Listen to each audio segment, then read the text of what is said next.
Chapter 1, The Gilded Age, Southampton, England, April 10, 1912. Part 1, The Train to the Sea. The boat train from London's Waterloo Station hissed with steam. A serpentine beast of iron and polish were preparing to slither south to the sea. It was 9:30 a.m., and the platform was a theater of the British class system in microcosm. Jack Thayer, 17 years old and heir to a Pennsylvania railroad fortune, stepped out of a private carriage. He adjusted his collar, feeling the stiff starch dig into his neck. He was a handsome boy, with the wide-eyed curiosity of youth tempered by the manners of the elite. Around him, porters in crisp uniforms scurried like ants, carrying leather trunks stamped with gold initials. Jack took a deep breath. The station smelled of soot and anticipation. He looked at his father, John B. Thayer, a man who moved with the slow, gravitational pull of immense wealth. "This is it, father," Jack said, his voice cracking slightly. "The biggest ship in the world." John Thayer checked his pocket watch, a gold-heavy hunter that cost more than a third-class passenger would earn in a lifetime. "Size isn't everything, Jack. It's about stability.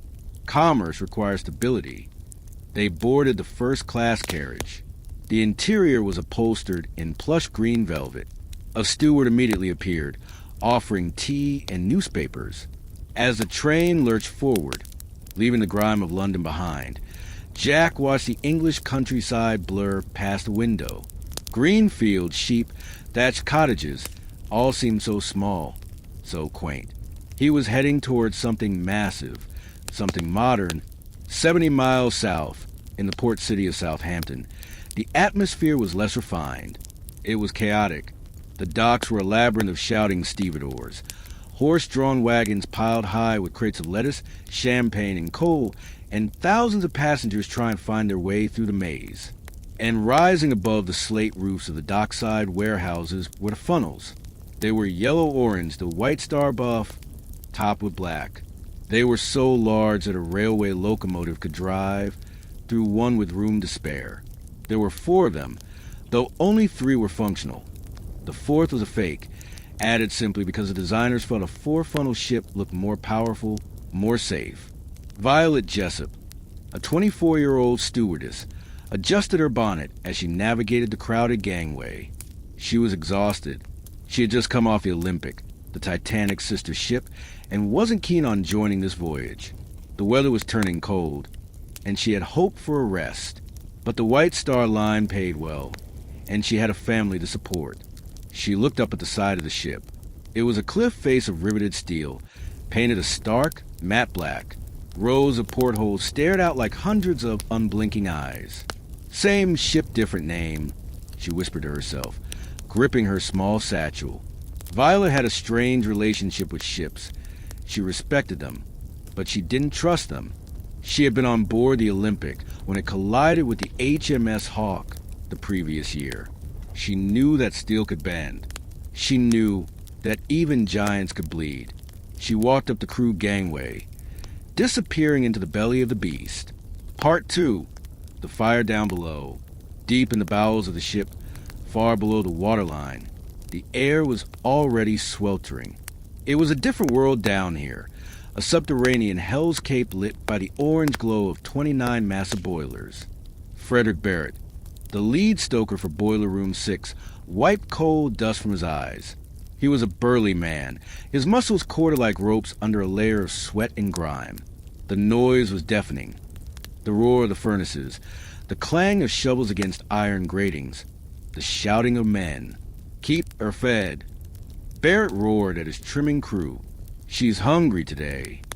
The ship consumed coal at a rate of 600 tons a day. It was the stoker's job to shovel that black rock into the white-hot maws of the furnaces, hour after hour, shift after shift. It was brutal, back-breaking work. There was no ventilation down here, just the heat of the fires and the smell of sulfur. Barrett paused, leaning on his shovel. He looked at the bulkhead of the coal bunker on the starboard side. He frowned. The steel was hot to the touch, hotter than it should be. "Hey, Henderson," he shouted to a trimmer. "Wet that down. It's smoldering again." A coal fire had been burning inside the bunker for days, a spontaneous combustion deep within the pile of fuel. It wasn't uncommon in big ships, but it was annoying. It meant they had to empty that bunker first to get to the burning coal and shovel it into the furnaces to put out. It was a secret fire, hidden in the gut of the ship, unknown to the millionaires drinking T5 decks above. A small imperfection in a perfect machine. Barrett watched the steam pressure gauge needle twitch. The Titanic was alive. She was breathing, and she was ready to run. Part 3. The Departure and the Omen. Southampton, 12 p.m. The clocks of Southampton struck noon, the bells echoing across the slate rooftops of the city. High on the bridge of the Titanic, 70 feet above the waterline, Captain Edward John Smith checked his own pocket watch. He was a man who looked exactly the part. A white beard neatly trimmed, eyes crinkled at the corners from 40 years of staring at horizons, and a bearing that commanded absolute silence without raising a voice. This was to be his final voyage before retirement. A victory lap to cap a legendary career. "Let go all lines," Smith said quietly. His voice was calm, almost conversational. Trinity House Harbor pilot George Bowyer, standing next to him, nodded to the officers.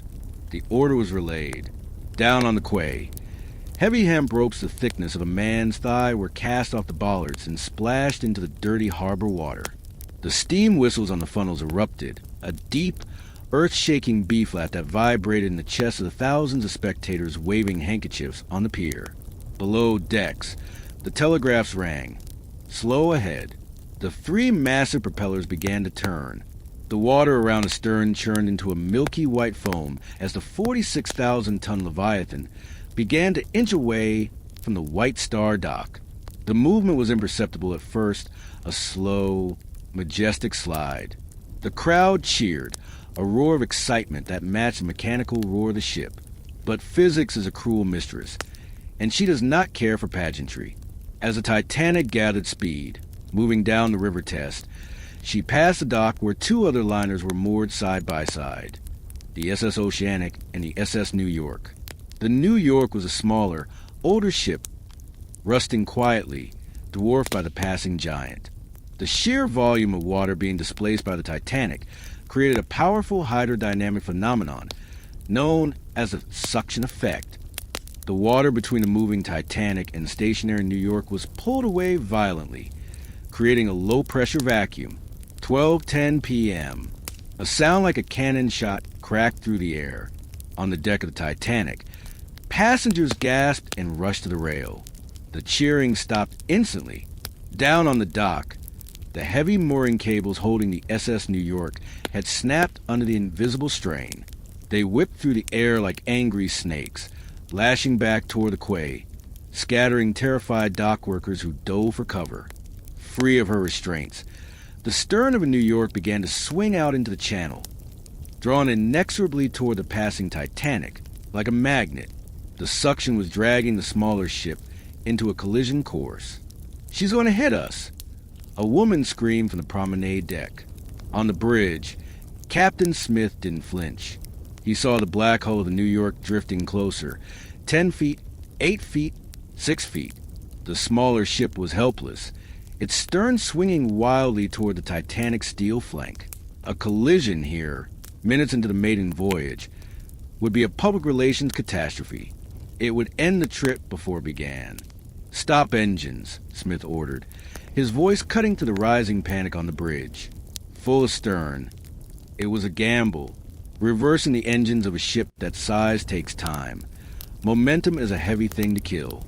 But the sudden wash of water from the Titanic's reverse propellers acted as a cushion, pushing water against the drifting New York. Down in the water, the little tugboat Vulcan scrambled like a frantic terrier. Its captain threw a line onto the New York stern and floored its engines, the tug's water churning furiously as it tried to drag the drifting liner back against the suction. The gap closed. 4 feet, 3 feet. The passengers on B deck could see the rust spots on the New York's rivets. They could see the terrified faces of the crew on the other ship. The shadow of the Titanic loomed over the smaller vessel, threatening to crush it. Then Slowly, agonizingly, the drift stopped. The backwash in the propellers and the straining engine of the Vulcan took hold. The New York began to drift away, the gap widening inch by inch. Captain Smith let out a breath through his nose. He signaled for the engines to stop again, allowing the tugs to fully secure the rogue ship. That was close. Lightoller, the second officer, muttered, wiping sweat from his hat brim. Too close, Smith replied. The voyage was delayed by an hour as the mess was sorted out. But amongst the passengers, the mood had shifted. The cheering had died down, replaced by nervous whispers. In 1912, sailors and travelers were a superstitious lot.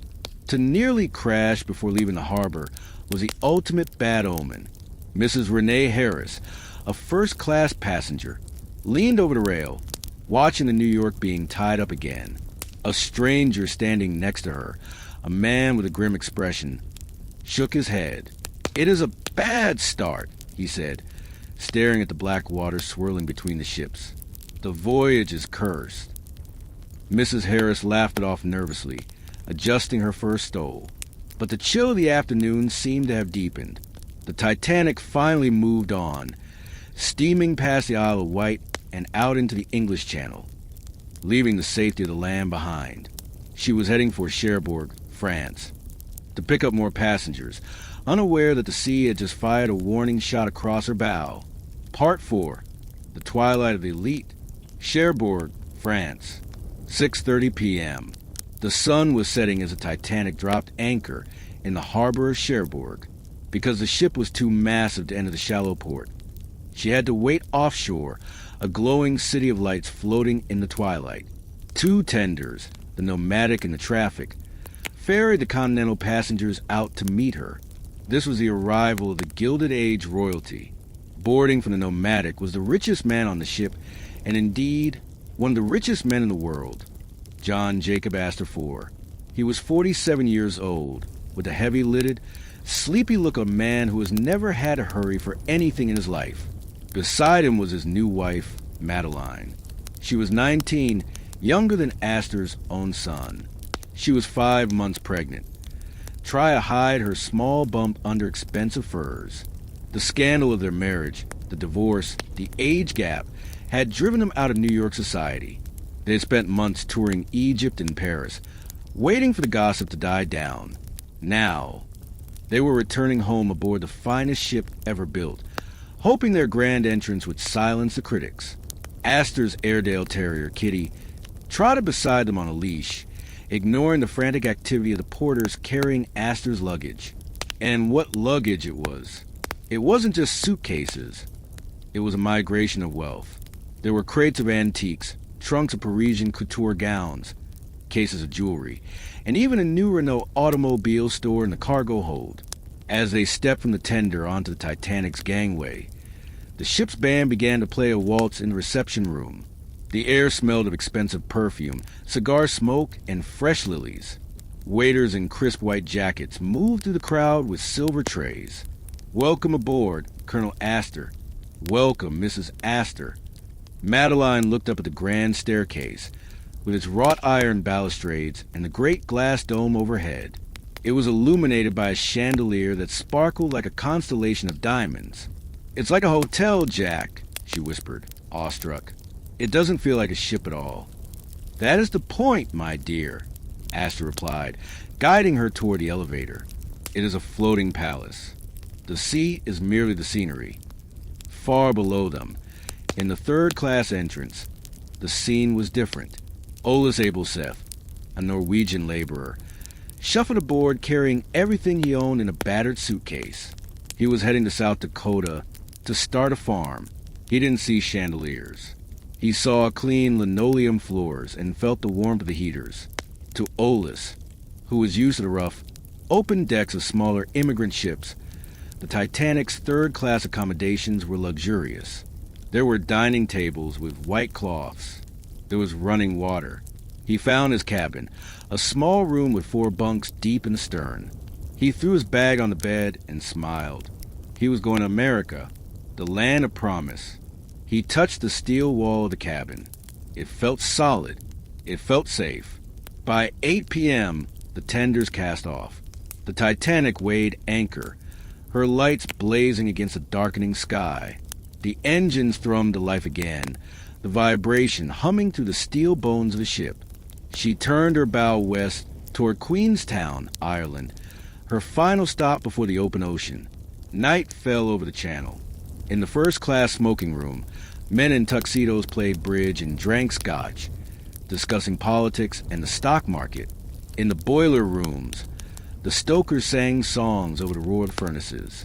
And high in the crow's nest, the lookout stared into the empty darkness, watching the stars wheel overhead, unaware that the most dangerous star of all, ice, was already drifting south to meet them. Chapter 2, The Last Stop. Queenstown Cove, Ireland, April 11, 1912. Part 1, The American Wake. Thursday morning broke over the southern coast of Ireland with a piercing, crystalline clarity.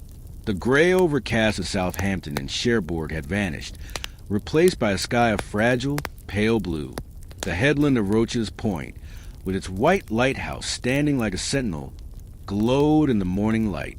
Beyond it lay the natural amphitheater of Queenstown Harbor, a breathtaking vista of green hills rolling down to meet the slate-gray water. At 11:30 a.m., the Titanic appeared on the horizon.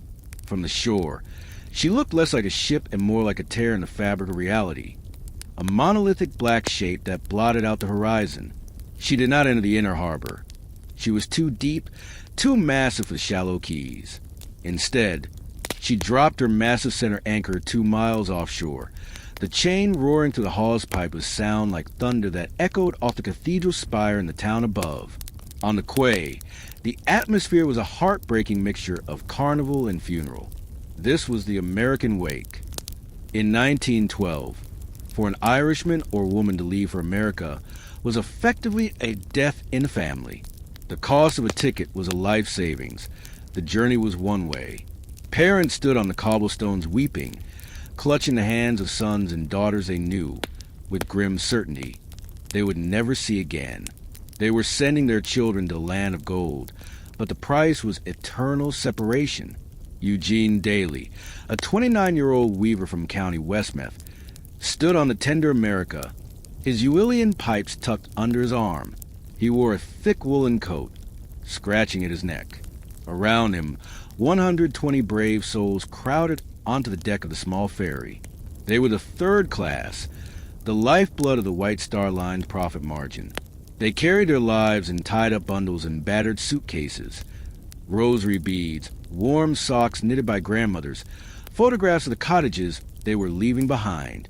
As the tender chugged away from the pier, cutting through the choppy water toward the black wall of the Titanic, Eugene squeezed the bag of his pipes. The mournful, haunting drone of a nation once again drifted over the water.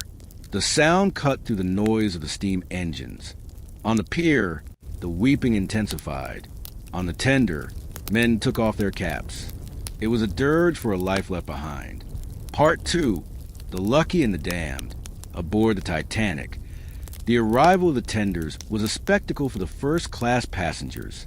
They lined the promenade decks, leaning over the teak rails like tourists at a zoo, watching the quaint Irish peasants boarding from the tenders far below. Father Francis Brown, a young Jesuit seminarian, was frantically snapping photographs. He had been given a ticket only for the short leg from Southampton to Queenstown as a gift from his uncle. His time on the ship was up. He stood on the deck, capturing the last moments of the Leviathan at rest. He pointed his camera at the gymnasium, at the boys spinning atop on the deck, at the captain peering over the bridge wing. Earlier that morning, at breakfast, a wealthy American family he befriended had offered to pay his way all the way to New York. Tempted, Brown had telegraphed a superior in Dublin, asking for permission. He was holding the reply in his pocket now. It was 4 words, stark and angry. Get OFF that ship. Brown sighed, packing his camera. He shook hands with the friends he had made, promised to write, and walked down the gangway onto the tender. He felt a pang of jealousy as he looked back at the luxurious giant he was leaving. He didn't know it, but that telegram had just saved his life. His photographs would become the only visual record of the Titanic's voyage, ghosts captured on silver nitrate plates. While Brown walked off openly, another man was leaving in secret. John Coffey, a 24-year-old fireman who had signed on in Southampton, had been overwhelmed by a sudden, inexplicable dread. The heat of the boiler rooms, the sheer size of the ship, it felt wrong. As the tender Ireland bobbed against the side of the Titanic, unloading mail bags, Coffey saw his chance. He didn't have permission to leave. He was a deserter, with his face smeared in coal dust. He ducked behind a pile of mail bags on the tender's lower deck. He buried himself in the canvas sacks, holding his breath as the crewman walked past. He lay there, heart hammering against the deck plates, until he felt the tender cast off. Only when the Titanic was a distant black shape did he crawl out, gasping the clean, cold Irish air. He was broke, he was a criminal, and he was the luckiest man in Queenstown. Part 3. The Gates of the Atlantic. By 1:30 p.m., the business was done. 1,385 sacks of Royal Mail had been loaded. The 123 Irish immigrants were settled into the steerage cabins in the stern, marveling at the electric lights and the mattresses that didn't smell of straw. On the bridge, Captain Smith gave the order. The anchor was hauled up, wet and dripping with Irish mud. The whistles blew one last time, 3 long, mournful blasts that rolled over the green hills. Jeremiah Burke, a 19-year-old from County Cork, stood on the aft well deck. He was the youngest of 7 children. His mother had given him a small bottle of holy water before he left. He gripped it in his pocket now. As the ship began to turn, its massive screws churning the water into a boiling cauldron of white, Jeremiah watched the coastline recede. He saw the spire of St. Colman's Cathedral. He saw the white cottages. He saw the green fields turning to gray as the distance grew. "Goodbye to it all," he whispered. "Goodbye to the old world." The Titanic steamed past the old Hedekin sail, the very spot where the Lusitania would be torpedoed 3 years later. She picked up speed, the vibration of the engine settling into a steady, rhythmic heartbeat that would pulse through the floorboards for the next 4 days. The coast of Ireland became a thin line, then a smudge, then nothing. The seagull that had been following the ship's wake for miles finally gave up and turned back toward the land. The Titanic was now alone. Part 4. The Rhythm of the Sea. The North Atlantic. April 12th to 13th, 1912. The next 2 days were an exercise in hypnotic tranquility. The Atlantic Ocean, usually a violent and temperamental beast in April, was eerily calm. The sky was a vast, inverted bowl of blue, and the sea was a sheet of polished glass, broken only by the V-shaped wake of the ship. Life on board settled into a rigid, caste-based routine. In first class, time was measured in meals. Breakfast was a casual affair of kippers and eggs. At 11 a.m., bouillon was served on the deck. Lunch was a 5-course production. Tea was served at 4 p.m. with tiny sandwiches. Dinner was a main event, a 10-course pageant of Edwardian excess. Oysters, consommé, filet mignon, roasted duck, pâté de foie gras, peaches and jelly wines, and chocolate eclairs. Lady Duff Gordon, a famous fashion designer, sat in a wicker chair on the private promenade, reading a magazine. She felt absolutely no motion. The ship was so large, so stable, that if one did look out the window, one could easily believe they were in a hotel in London. The vibration of the engines was just a comforting hum, a reminder of the power propelling them at 21 knots toward New York. In second class, things were more lively.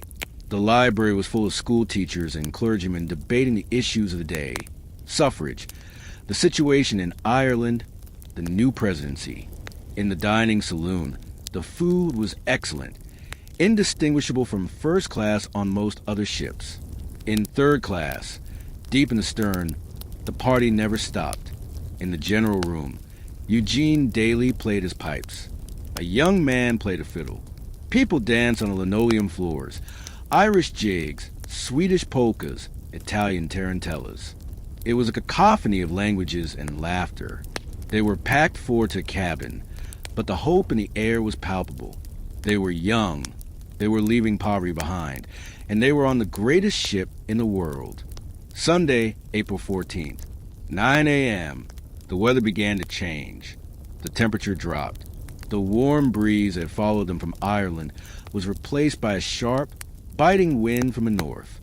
The sky remained clear, but the air took on a brittle, crystalline quality. In the wireless room, a small shack on the boat deck, Jack Phillips and Harold Bride, the two Marconi operators, were drowning in paper. The wireless set was buzzing constantly. It wasn't just official traffic. It was passenger messages. Wealthy passengers were sending greetings to friends in New York, arranging poker games, and trading stocks. Click, click, click, dash, dash. Phillips rubbed his temples. He had been fixing the transmitter the night before and had barely slept.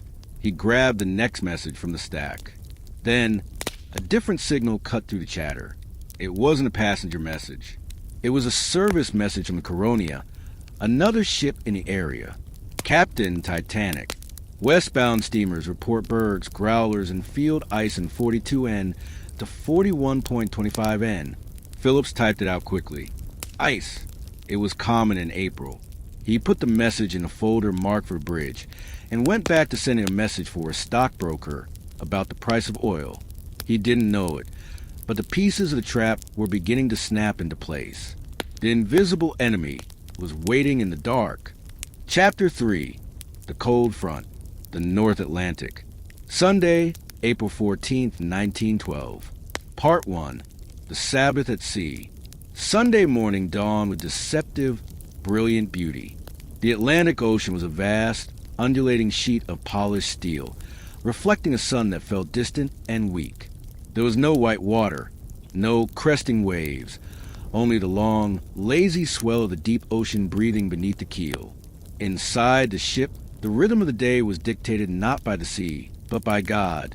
At 10:30 a.m., the ship's bell tolled, summoning the faithful.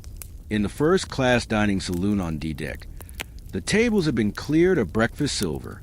A podium was erected, draped in the Union Jack. Captain Edward John Smith stood behind it, looking every inch the patriarch of this floating city. He did not need a priest. By maritime law, the captain was the spiritual authority at sea. Hundreds of passengers gathered, a sea of silk hats and feather bonnets. They held hymnals bound in leather. The room smelled of fresh beeswax, coffee, and the expensive lavender cologne of the ladies. "Let us pray," Smith intoned, his voice resonating off the Jacobean paneling. They sang, "O God, our help in ages past." The voices of the wealthiest people on earth, Astors, Wideners, Strasses, mingled with the hum of the engines. Then they turned to the page of the Mariner's hymn. "Eternal Father, strong to save. Oh, hear us when we cry to thee, for those in peril on the sea." The irony was lost on everyone in the room. They did not feel in peril. They felt encased in the greatest engineering triumph in history. The floor beneath their feet was solid as bedrock. The window showed a calm, sunny day. The idea of danger was an abstract concept, something that happened to smaller, lesser ships.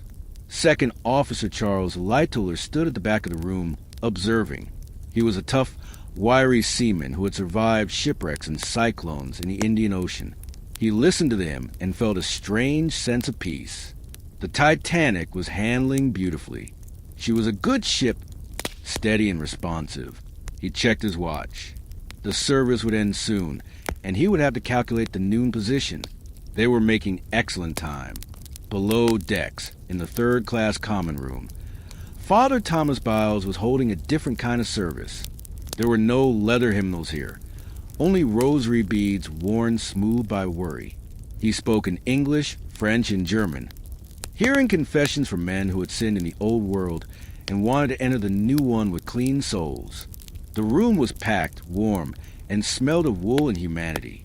They prayed with fervor that the first class lacked, for they knew that for the poor, life was always precarious. Part 2. The Trophy Warning. 1:42 p.m. The wireless room was a small, windowless box on the boat deck that smelled of ozone and stale cigarette smoke.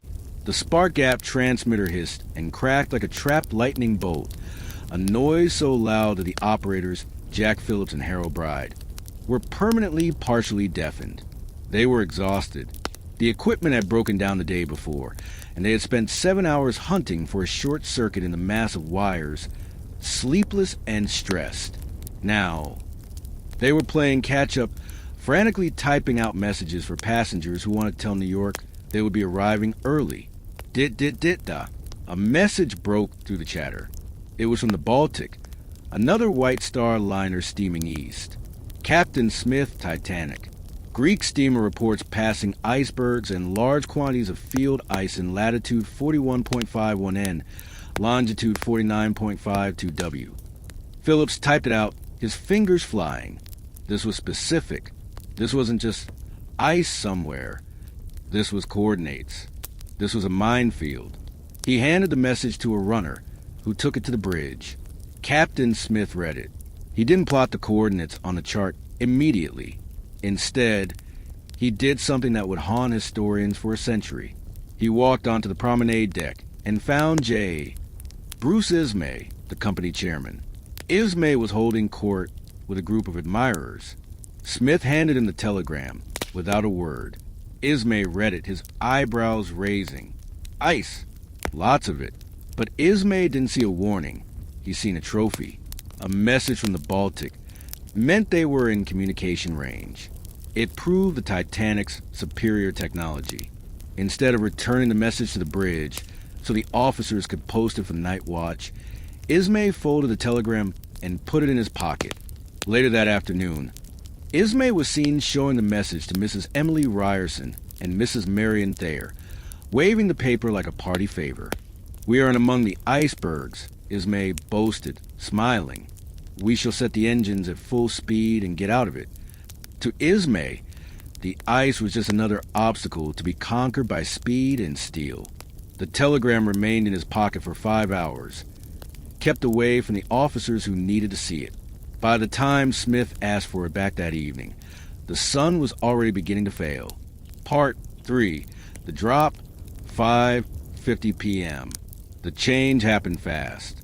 At 4 p.m., the passengers on deck were strolling in light coats, enjoying the last of the sun.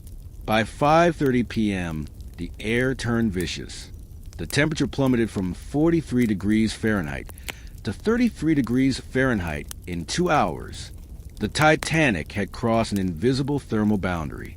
She had left the warm embrace of the Gulf Stream and punched into the Labrador Current, a river of freezing water flowing south from the Arctic Circle. And that current carried monsters. Second Officer Lightoller was on the bridge. He felt the cold bite through his heavy greatcoat. He rubbed his gloved hands together and looked at the thermometer. It was dropping like a stone. "It will be freezing by dark," he muttered to Sixth Officer Moody. At 6 p.m., Captain Smith came onto the bridge. He looked tired. The social obligations of the voyage were wearing on him. "It is turning cold, sir," Lightoller said. "Yes," Smith replied, looking out at the darkening horizon. "It is freezing." They discussed the ice. They knew it was ahead. But in 1912, the standard operating procedure for a mail steamer was simple. Go as fast as you can until you see something, then turn. They trusted their eyes. They trusted the lookouts. Slowing down was considered cowardly and bad for business. "If it becomes at all hazy," Smith ordered, "let me know immediately." "Yes, sir." The captain went down to his cabin to prepare for a dinner party in his honor at the Wideners. He left the ship racing at 21.5 knots, nearer top speed, blindly into the dark. Part 4. The Black Mirror. 10 p.m. Night had fallen, and it was a darkness such as few men had ever seen. There was no moon. The stars were incredibly bright, diamonds scattered on black velvet, burning with a hard, cold light.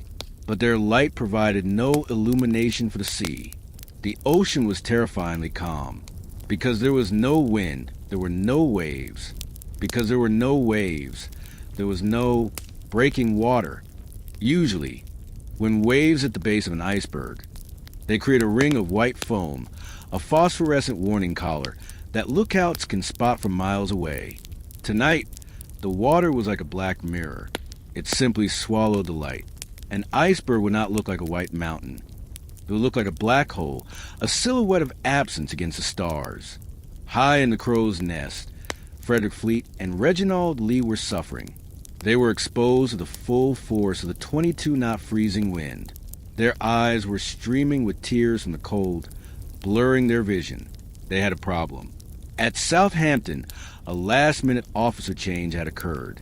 The officer who held the key to the locker containing the binoculars had left the ship, taking the key with him. Fleet and Lee were staring into the abyss with the naked eye. "Can you smell ice?" Lee asked, shivering, stamping his feet to keep the blood moving. "No," Fleet replied, his voice snatched away by the wind. "But I can feel it."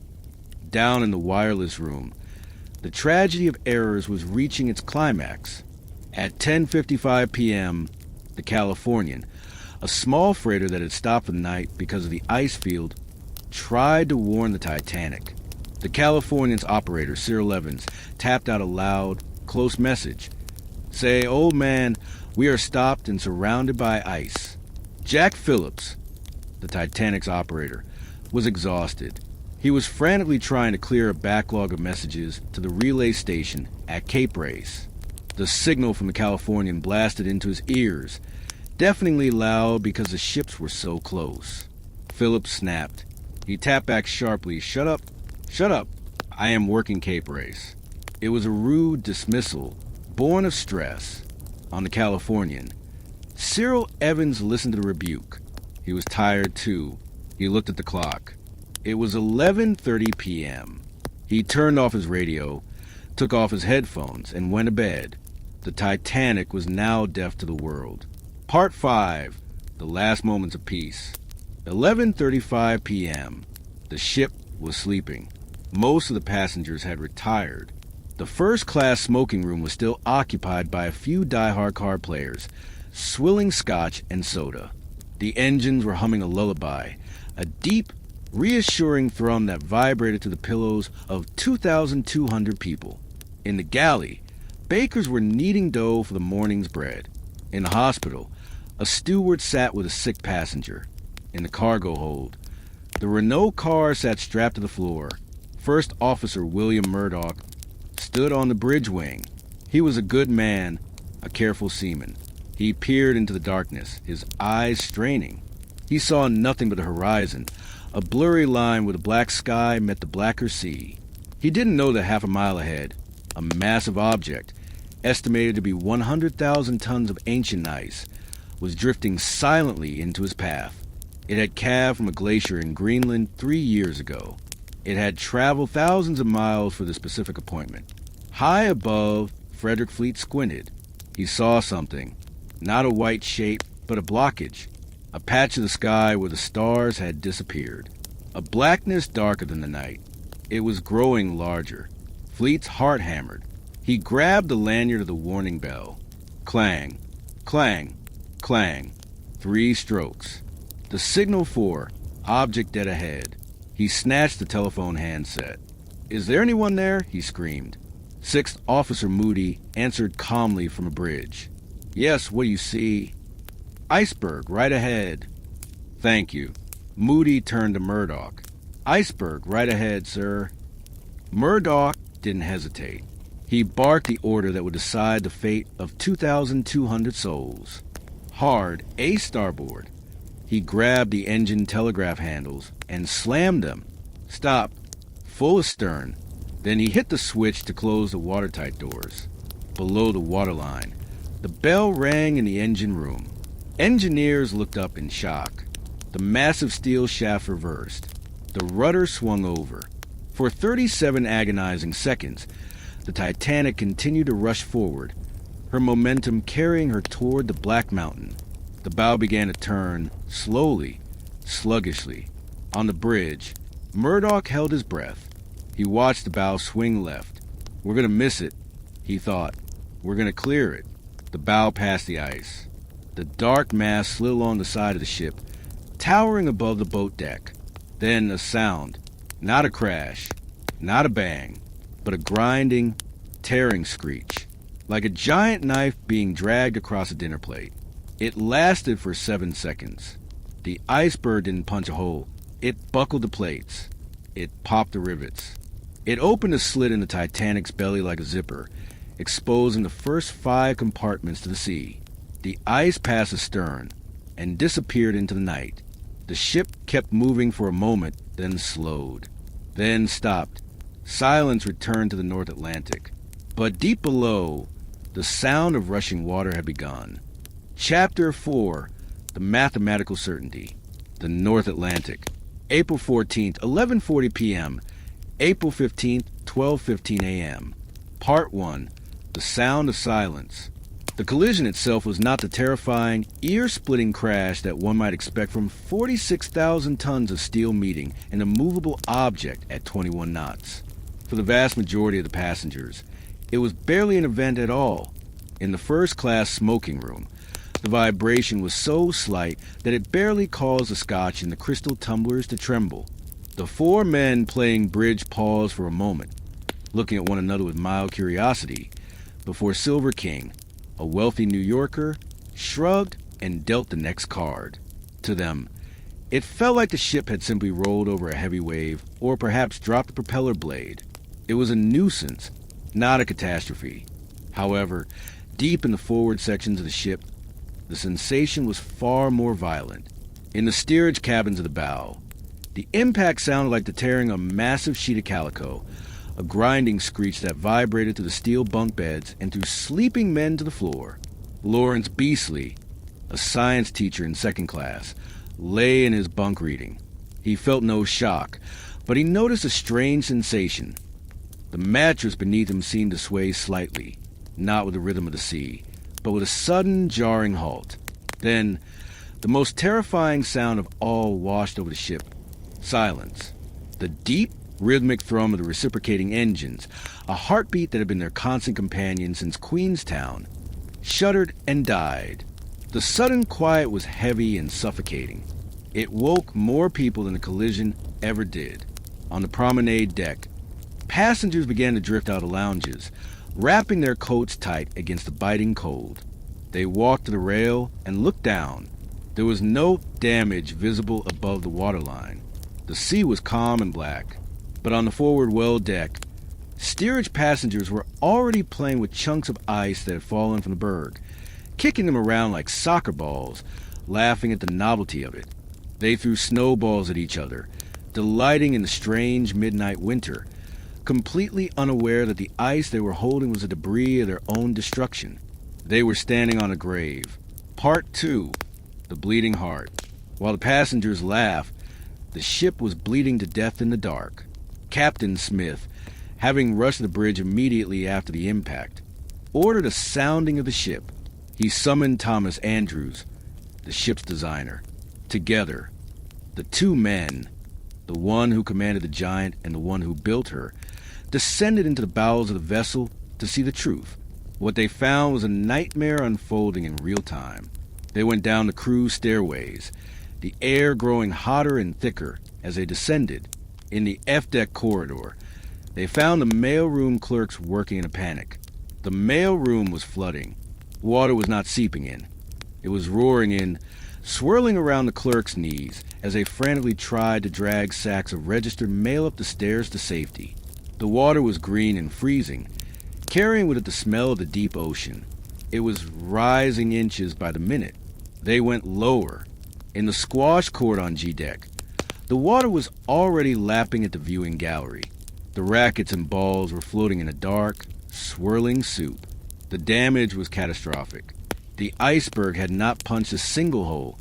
It had raked the ship's starboard side for 300 feet, popping rivets and buckling plates like wet cardboard.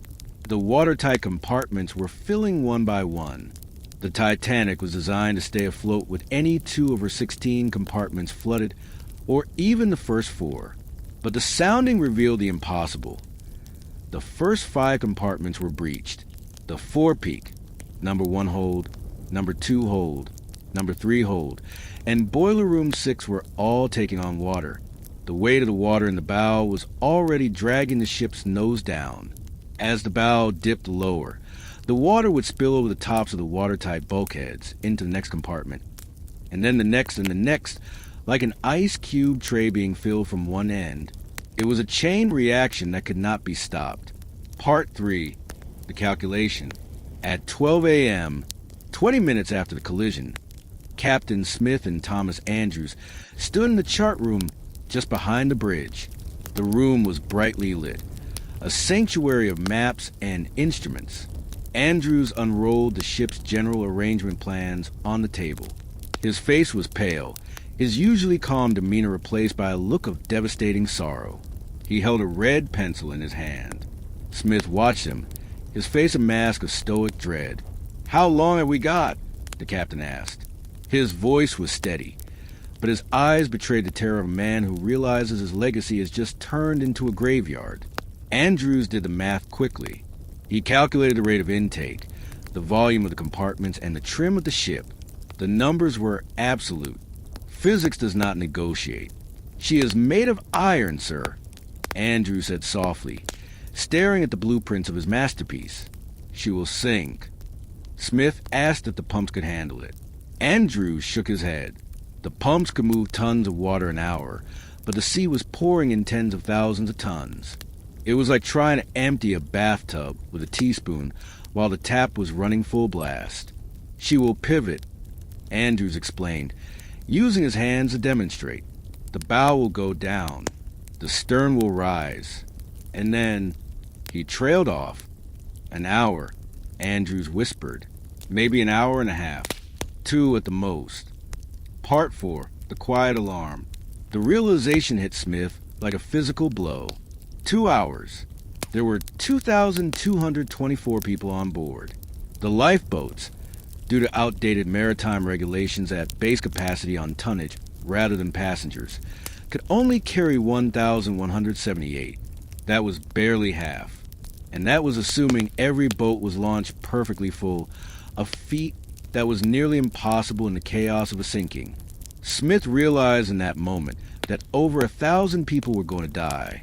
He was a dead man walking, and his ship was a coffin. Smith stepped out onto the bridge. The air was freezing. He looked at his officers, Littler, Murdoch, Moody. They were waiting for orders, still hoping that the damage was manageable, that they would limp to Halifax. Smith cleared his throat. "Uncover the boats," he ordered quietly. "Get the passengers on deck with lifebelts on." He paused, the weight of the words heavy on his tongue. "Women and children first." He did not sound a general alarm. There was no public address system to scream warnings into the cabins. He feared panic. If 2,000 people stampeded the boat deck, no one would be saved. And so, the evacuation began in a surreal, hushed atmosphere. Stewards walked down the miles of carpeted corridors, knocking politely on doors. "All passengers on deck with lifebelts on, please," they said, their voices calm, as if this were a mere boat drill or precaution. "It's nothing to worry about, just a formality." Inside the warm, brightly lit staterooms, passengers grumbled. They were in their night clothes. It was bitter cold outside. Why would they leave the warmth of the unsinkable ship for a tiny wooden boat in the middle of the Atlantic? Many simply refused. They went back to bed or ordered tea. They could not see the water rising in the squash court. They could not see Thomas Andrews' red pencil marks. They trusted the size of the ship more than the word of the crew. And as the clock ticked past 12:15 a.m., the Titanic began to list perceptibly to starboard, the angle of the deck slowly becoming a slide into the abyss. Chapter 5. The Order of Death. The Boat Deck. April 15th, 12:25 a.m. to 1:15 a.m. Part 1. The Deafening Roar. At 12:25 a.m., the surreal quiet of the night was shattered by a sound so violent it made conversation impossible. The engineers, deep in the belly of the ship, were frantically venting steam from the boilers to prevent an explosion as the cold seawater rose to meet the furnaces.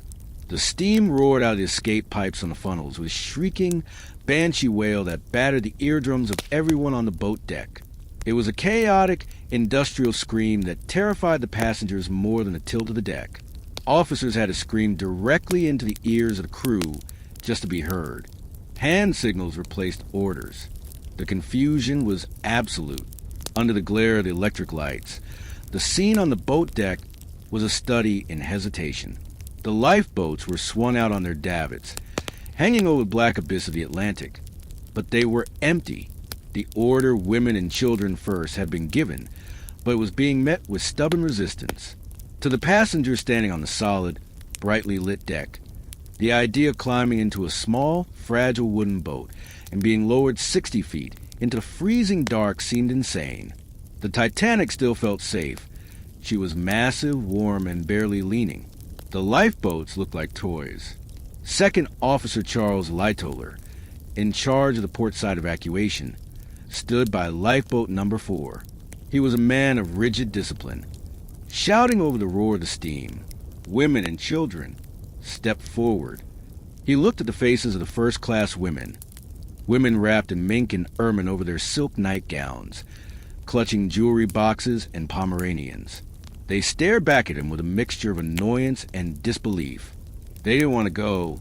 They looked at their husbands, men in tuxedos who were smoking cigarettes with forced casualness, assuring their wives that this was just a precaution, that they would be back on board for breakfast. The psychological barrier was immense.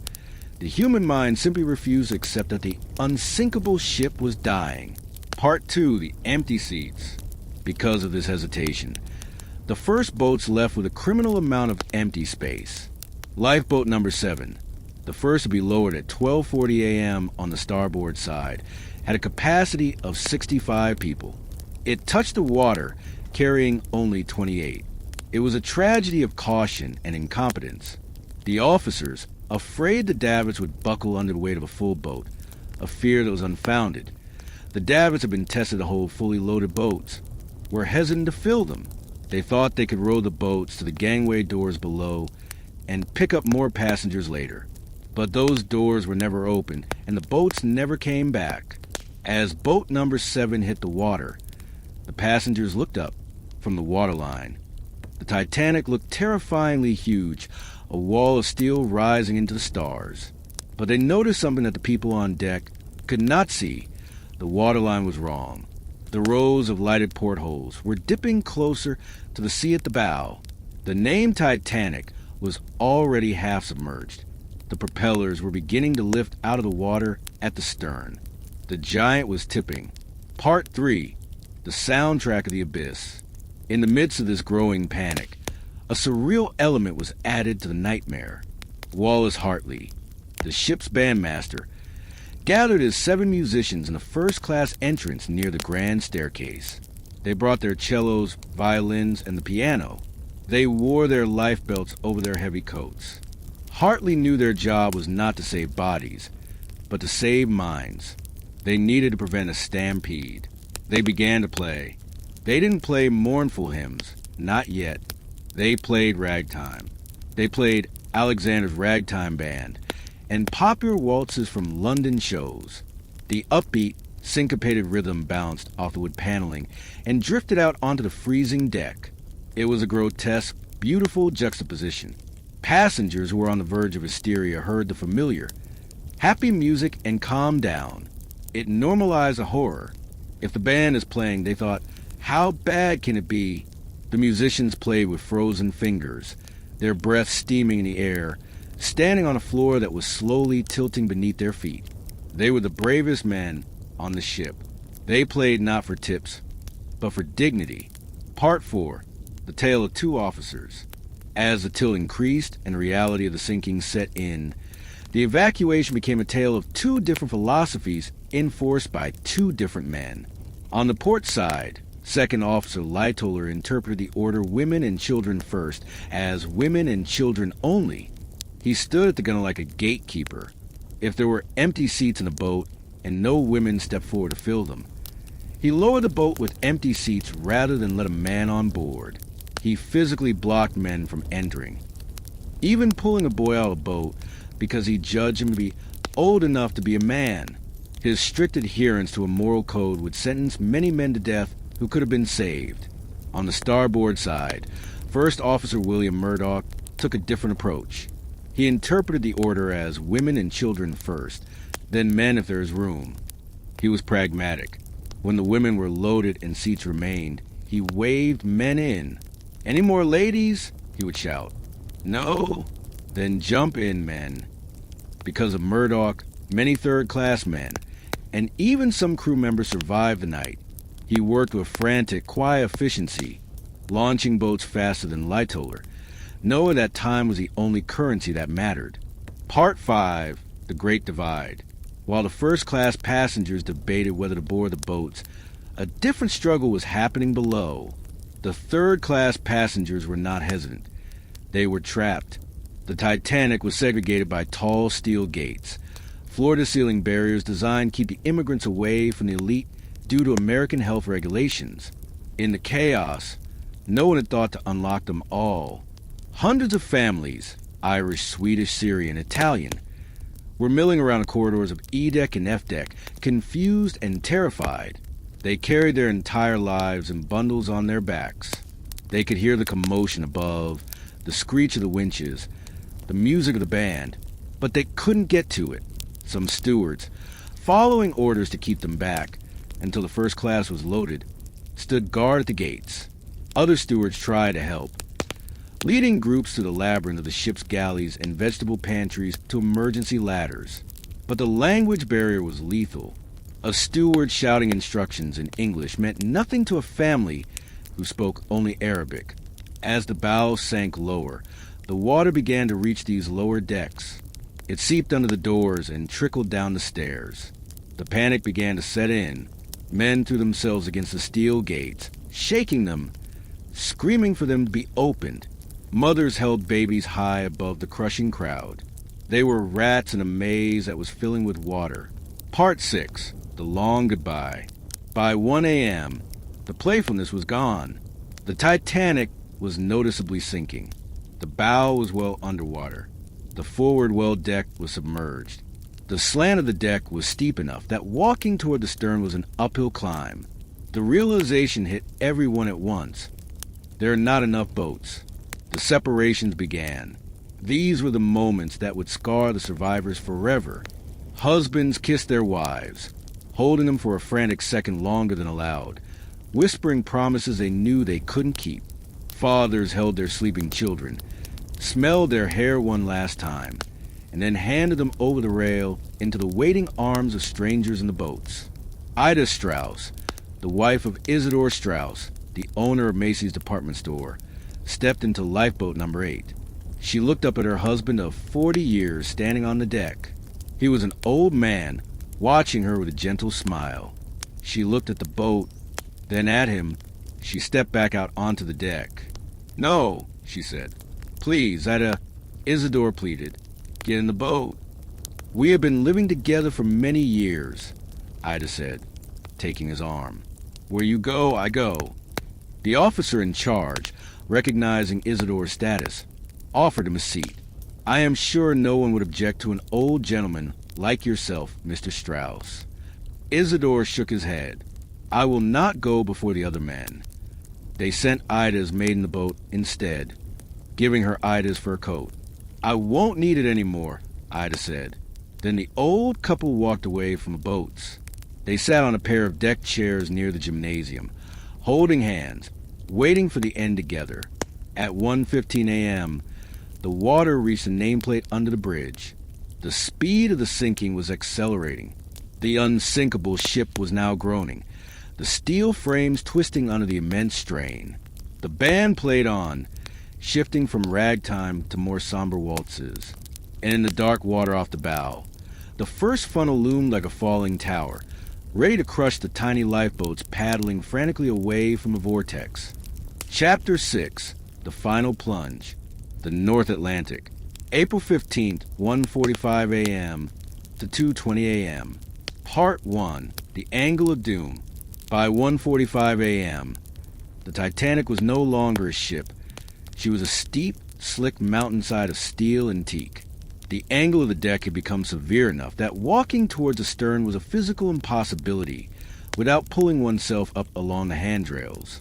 The forward well deck was deeply submerged, a swimming pool of freezing green water that was swallowing the forecastle. The panic, which had been simmering in the lower decks, now boiled over onto the boat deck.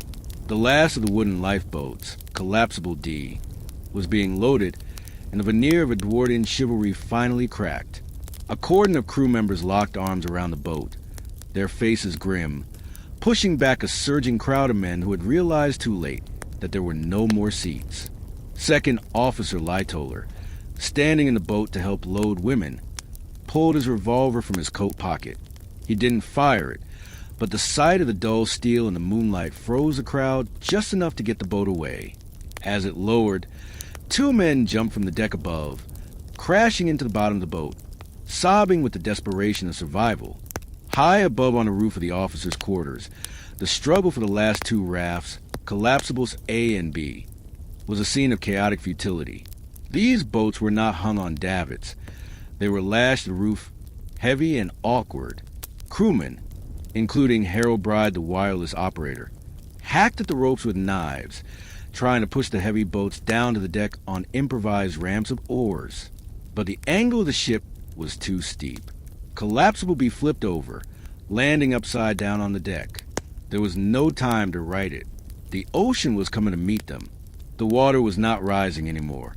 It was surging up the stairwells and washing over the bridge, a relentless, icy tide that signaled the end of the struggle. Part 2, the resignation of ghosts. At 2:05 a.m., Captain Smith entered the wireless shack for the last time. The room was small and smelled of ozone and fear. Phillips and Bride were still frantically tapping out distress signals, though the power was fading, the spark growing weaker and redder.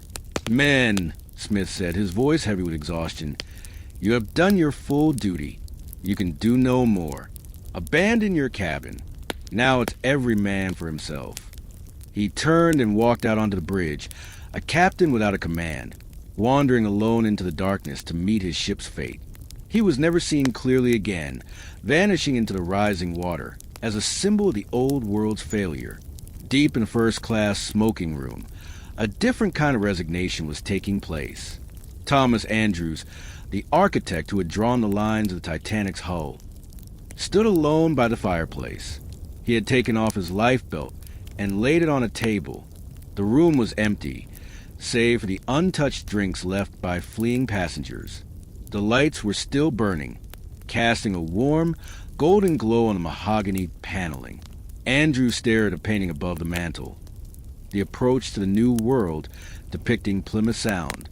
A steward passed by, shocked to see the builder standing so still while the floor tilted beneath them. "Aren't you going to try for it, Mr. Andrews?" the steward asked. Andrews didn't answer. He just stared at the painting, his eyes filled with profound, crushing sorrow. He was watching his child die, and he chose to die with her. Part 3, the death of the music. On the boat deck, the band played their final notes. The legend says they played "Nearer My God to Thee," a hymn of acceptance and surrender. Whether this is true or a myth created by grieving survivors, the effect was the same. The music, which had held back the panic for 2 hours, finally stopped. Wallace Hartley, the bandmaster, tapped his violin bow against his instrument, signaling the end. "Gentlemen," he said to his musicians, who were standing on a deck that was now slanted at 30 degrees, "it has been a privilege playing with you tonight." They did not try to find a boat. They were swept away by the sea, their instruments lost to the deep, their duty discharged at the very last second. Part 4, the breaking point. At 2:17 a.m., the Titanic began her death throes. As the bridge dipped underwater, the first funnel, a massive 60-foot cylinder of steel cables and smoke, snapped its guy wires. It crashed down into the water with a sound like a thunderclap, crushing swimmers and creating a massive wave that washed the overturned Collapsible be clear of the sinking ship. The water roared into the grand staircase, shattering the glass dome and imploding the windows. The weight of the flooded bow was now dragging the ship down, but the stern, still full of air, wanted to float. The stress on the midsection was unbearable. The ship was being bent like a metal bar across a knee. Then the lights failed. For hours, the electricians had kept the dynamos running, feeding power to the pumps and lights to keep the passengers calm. But as the angle became vertical, the machinery tore loose. The lights on the ship flickered once, glowed a dim, blood-red orange, and then vanished. The Titanic was instantly plunged into total, absolute darkness, leaving 1,500 people stranded on the stern in a black void, illuminated only by the cold, indifferent starlight. Seconds later, a noise erupted that survivors would describe for the rest of their lives. A deafening roar of tearing metal, like 10,000 thunders. The keel, the spine of the ship, snapped between the third and fourth funnels. The Titanic broke in two. The stern crashed back down onto the water, leveling out for a moment, crushing the people in the water beneath it. For a brief, cruel second, the people clinging to the stern rail thought they might be saved, that the ship would float. But the bow, hanging beneath the surface like a pendulum, dragged the stern upright again. Part 5, The Vertical Tomb. At 2:20 a.m., the final act began. The stern section, now detached but flooded at the front, began to rise into the air. It rose higher and higher until it stood completely vertical, perpendicular to the ocean. It hung there for a minute, a black monolith against the stars, hundreds of feet high. Passengers clung to the rails like insects, dangling over the drop. Inside the ship, everything that wasn't bolted down, pianos, furniture, luggage, china, crashed downward to the ship, a terrifying internal avalanche of debris destroying everything in its path. Then, with a gentle, bubbling sigh, the stern began to slide under. It didn't shoot down. It glided, like an elevator descending into the earth. The chief baker, Charles Juffin, who had stepped onto the stern rail and ridden it up like an elevator, stepped off into the water without even getting his hair wet. He felt the suction, the pull of the massive steel carcass heading for the bottom 2 miles down. And then she was gone. Part 6, The Aftermath of Silence. The spot where the largest moving object in history had been was now just a patch of bubbling, churning water littered with deck chairs and cork. The darkness returned, but the silence did not. The air was filled with sound that survivors in the lifeboats described as a giant hive of bees, the sound of 1,500 people screaming in the freezing water. They were not drowning. They were freezing to death. The water was 28 degrees Fahrenheit. It pierced the skin like 1,000 knives. It stopped the heart. The screams were loud at first, a collective wail of humanity pleading for life. But slowly, over the course of 20 minutes, the volume dropped. One by one, the voices faded as hypothermia shut down the bodies of the victims. The thrashing stopped. The pleading stopped. In lifeboat number 6, the unsinkable Molly Brown shouted at the quartermaster to row back. "There are people down there," she screamed. But the quartermaster refused, terrified that the swimmers would capsize the boat. In almost every boat, the scene was the same. Fear paralyzing compassion. They sat in the dark, listening to their husbands, fathers, and brothers die a few hundred yards away, doing nothing. Within 40 minutes, the ocean was silent again. The Titanic had become a memory, leaving behind only the wreckage of the Gilded Age floating on a sea as black as oil. Chapter 7, The Dawn of Sorrow. The North Atlantic, April 15th, 3 a.m. to 8 a.m. Part 1, The Kingdom of Ice. For the 705 survivors drifting in the small wooden boats, the silence that followed the sinking was worse than the noise. The screams had faded into a terrible, heavy quiet, broken only by the slap of water against the hulls and the whimpering of those too cold to cry. The Atlantic Ocean had returned to its state of indifferent perfection. The sea was as flat as a mill pond, a black glass floor reflecting the brilliance of the Milky Way above. It was a cruel beauty. The temperature remained at 28 degrees Fahrenheit. In the boats, women sat huddled under coats, shivering so violently that the boats themselves vibrated in the water. They were not waiting for rescue. Many believed rescue was impossible. They were simply waiting to die. On the overturned hull of Collapsible B, a grim struggle for survival was taking place.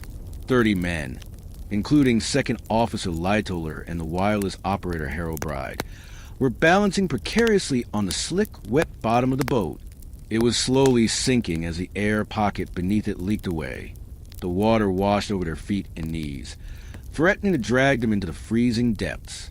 Lightoller, assuming command even in this hopeless position, organized the men. "Lean left," he would shout. "Lean right." They swayed in unison to counter the roll of the swell, a macabre dance of frozen statues, keeping death at bay. If a man lost consciousness and slipped, he was gone. There was no strength left to pull him back. They stood in a circle of prayer and profanity, watching the horizon, praying for a light that wasn't a star. Part 2, The Sprint of the Savior. 58 miles to the southeast, a different drama was unfolding. The Cunard liner Carpathia was shaking apart. Captain Arthur Rostron, a pious and disciplined man, had turned his ship around the moment he received the Titanic's distress call. He was now driving her north at 17 knots, 3 knots faster than her rated top speed. He had ordered the heating turned off in the passenger cabins to divert every ounce of steam to the engines. The old ship groaned and shuddered, her rivets straining, her funnel paint blistering from the heat of the exhaust. Rostron stood on the bridge, staring into the dark. He knew he was running into the same ice field that had killed the Titanic.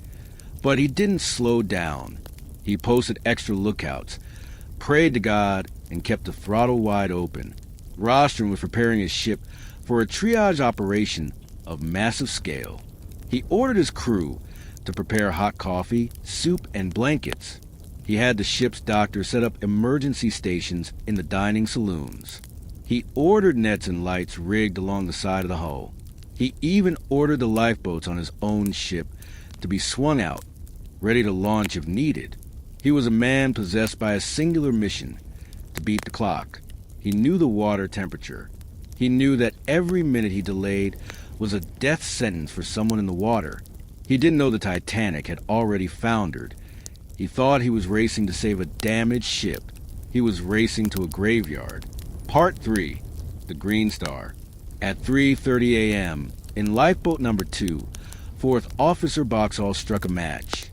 He lit a green flare. It hissed and sputtered, then shot into the sky, exploding in a brilliant emerald shower that cast a ghostly, sickly light over the faces of the widows in the boat. It was a signal of desperation. But miles away, on the bridge of the Carpathia, it was seen. "There's a light, sir," the lookout shouted. "A rocket. Green." Captain Rostron felt a surge of adrenaline. A green rocket was the company's signal for the White Star Line. They were close. He ordered the Carpathia to fire a rocket in return. In the lifeboats, the sight of the Carpathia's rocket was a religious experience. A collective gasp went up from the scattered flotilla. "A ship!" someone screamed. "It's a ship!" Weeping broke out anew, not of grief this time, but of overwhelming relief. The Carpathia appeared on the horizon not as a machine, but as a castle of light. Her portholes blazed with warmth. Her searchlight swept the water, cutting through the dark like the fingers of God. She was the most beautiful thing any of them had ever seen. The men on the overturned Collapsible let out a ragged cheer, their frozen lips barely able to form the words. They were going to live. Part 4, The Ladder of Tears. At 4:10 a.m., the first lifeboat, number 2, pulled alongside the towering steel wall of the Carpathia. The transition from the freezing, open ocean to the warm, civilized world of the liner was jarring. Cargo nets and rope ladders were dropped. Women with hands frozen into claws had to be hoisted up in bosun's chairs, swinging dizzily over the water. As they stepped onto the deck of the Carpathia, they were met by warm blankets and hot coffee, but the relief was instantly replaced by a crushing realization. Women stood at the rail of the Carpathia, scanning the other approaching lifeboats with desperate eyes. They were looking for husbands, for fathers, for sons. They looked for the familiar face in the crowd, the wave of a hand. But boat after boat arrived, filled almost exclusively with women and children. The silence on the deck of the Carpathia became heavy and suffocating. There were no reunions. There were only widows. As the realization hit that the men were not coming, that the Titanic had taken them all, the sound of the rescue changed. It wasn't a sound of cheers. It was a low, collective moaning, a sound of absolute heartbreak that the Carpathia's crew would never forget. Part 5, The Valley of Diamonds. As the rescue operation continued, the sun began to rise, and with the light came the horror. The sun didn't just reveal the survivors. It revealed where they were. The Titanic had not hit an isolated iceberg. She had steamed into a massive archipelago of ice. As the dawn broke, painting the sky in shades of pink and gold, the survivors saw that they were surrounded. To the north, a solid field of packed ice stretched to the horizon, white and jagged. And towering over the little lifeboats were dozens of massive icebergs, some 200 feet high, glittering in the morning light like diamonds. They were pink, blue, and white, stunningly beautiful and utterly indifferent to the tragedy they had caused. The Carpathia had miraculously navigated through this minefield in the dark without hitting anything, a feat of seamanship that defied probability. In the middle of this field of ice lay the wreckage. There was no ship, but there was a debris field that stretched for miles.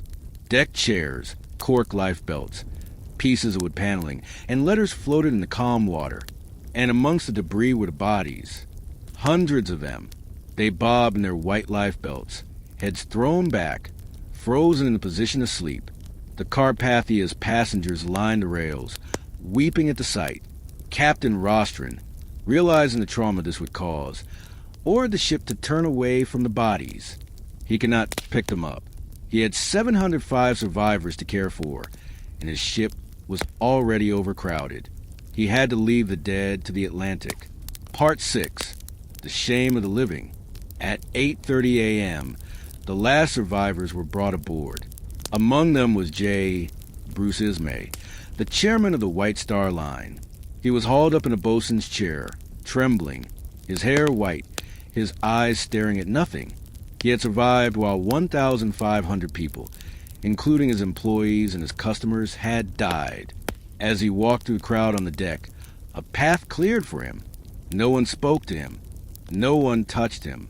The silence was a judgment. He walked straight to the ship's doctor's cabin and locked the door. He would not emerge until the ship reached New York. He was alive, but his life was over.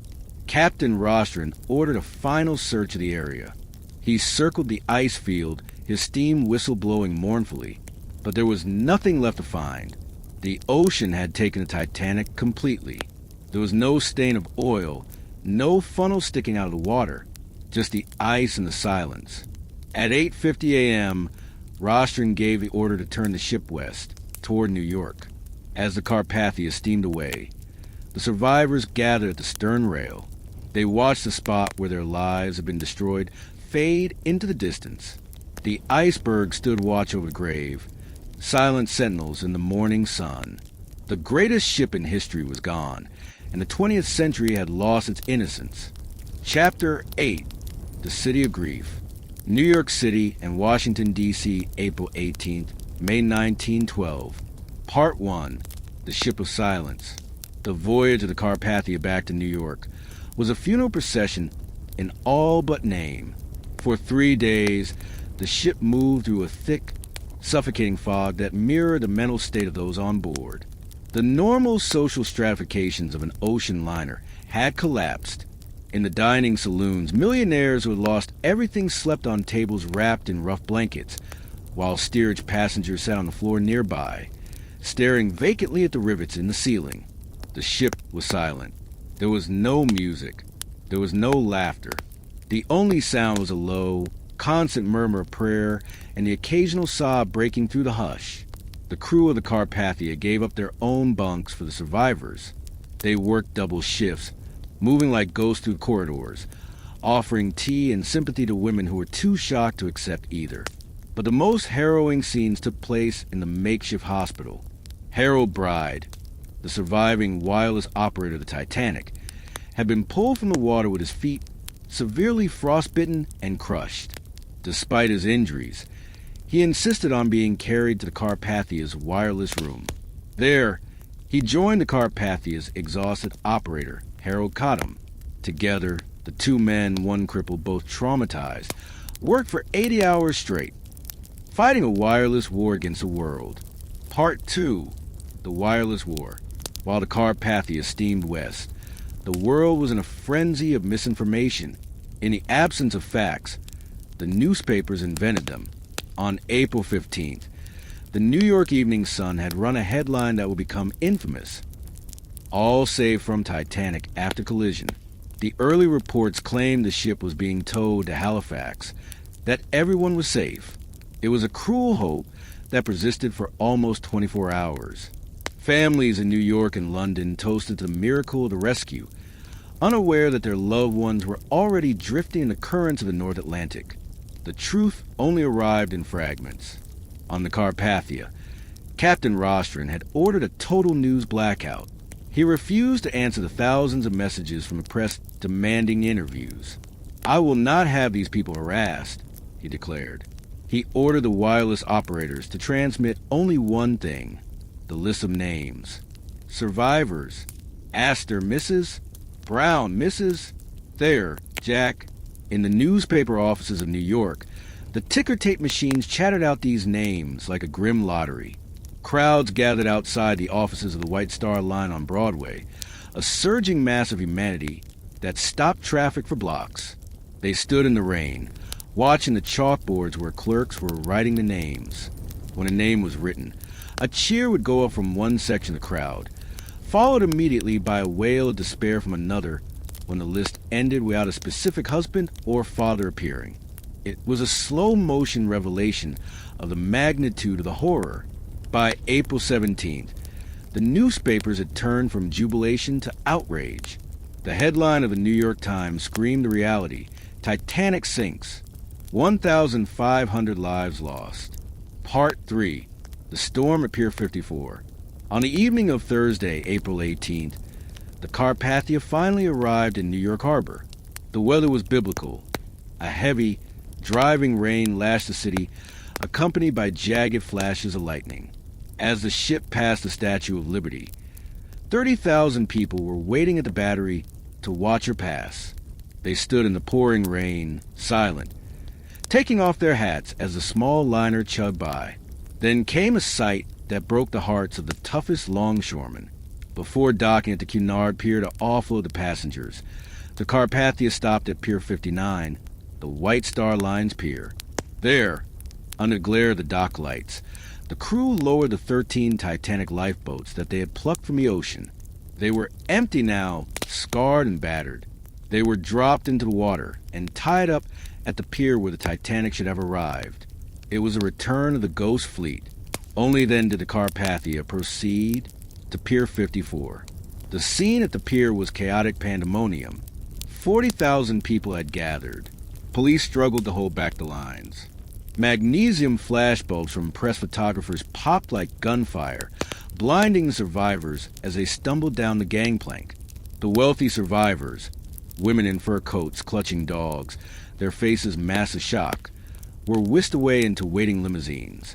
But for the third-class survivors, there were no limousines. There were only charitable aid societies and the realization that they were alone in a new country, penniless and widowed. Bruce Ismay, the chairman of the White Star Line, shuffled down the gangplank wearing a hat pulled low over his eyes. He was surrounded by bodyguards. A hush fell over the crowd as he passed, followed by a hiss of collective anger. The press had already painted him as a villain, the coward who took a seat in a boat while 1,500 died.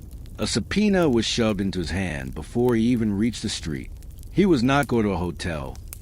He was going to an inquisition. Part 4, the Court of Public Opinion. The following morning, the United States Senate inquiry began at the Waldorf Astoria Hotel. It was led by Senator William Alden Smith, a populist from Michigan who knew nothing about ships but everything about public outrage. He was determined to tear the British maritime aristocracy apart. The hearings were brutal theater. Senator Smith grilled the surviving officers, asking questions that revealed his ignorance but also his tenacity. "What is an iceberg composed of?" he asked Fifth Officer Lowe. "Ice, I suppose, sir." Lowe replied with dripping sarcasm. But Smith didn't care about the sarcasm. He cared about the negligence. He hammered Ismay for hours. "Why did you leave the ship? Was there a speed record attempt? Why were there not enough boats?" Ismay, broken and weeping, could only whisper his answers. "I saw a boat being lowered. There was room. I jumped." The inquiry revealed the systemic failures that led to the disaster. It wasn't just the ice. It was the arrogance. The wireless operators were overworked. The lookouts had no binoculars. The bulkheads didn't go high enough. The lifeboats were based on tonnage, not people. The world watched as the reputation of the unsinkable ship was dismantled rivet by rivet. In London, a parallel inquiry led by Lord Mirza was more technical and less theatrical, but the conclusion was the same: excessive speed in a known ice field. The Titanic had been raced to her death. Part 5, The Long Shadow. As the inquiries faded and the newspapers moved on to the next tragedy, the survivors were left to navigate the wreckage of their own lives. The trauma that night did not end when they stepped onto dry land. It metastasized. Jack Thayer, the 17-year-old heir who had survived by balancing on the overturned boat, returned to Philadelphia. He tried to live a normal life. He married, had children, and became a successful banker. But the ghost of the Titanic never left him. He rarely spoke of the sinking. In 1945, after his own son was killed in World War II, the grief of the past and present collided. Jack Thayer, who had survived the coldest night in history, slit his own throat in his home. He was one of nearly a dozen survivors who would eventually take their own lives, unable to outrun the memories of the screams.